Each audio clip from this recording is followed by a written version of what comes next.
Për herë të parë në Tiranë në data 18 dhe 20 nëntor do të zhvillohet samiti diasporës shqiptare, iniciative kryeministrit Rama. Për kreun e qeverisë, ky takim është një rast i veçantë për të diskutuar mbi të gjitha sfidat me të cilat përballen shqiptarët kudo gjenden. Ky takim historik në shkallë mbarkombëtare është një sprov që besoj do të na ndihmojë të diskutojmë dhe të gjejmë të gjithë bashkë rrugët dhe mënyrat se si mund të vijemi më mirë në shërbim të gjithçkaje që na bashkon dhe që e ndajmë me njëri tjetrin.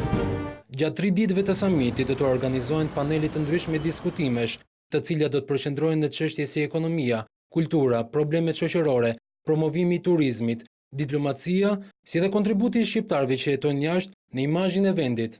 Për të ruajtur dhe forcuar identitetin tonë kombëtar, për të mbrojtur dhe promovuar trashëgiminë tonë të pasur e gjithçka tjetër që na bën krenar që jemi shqiptar.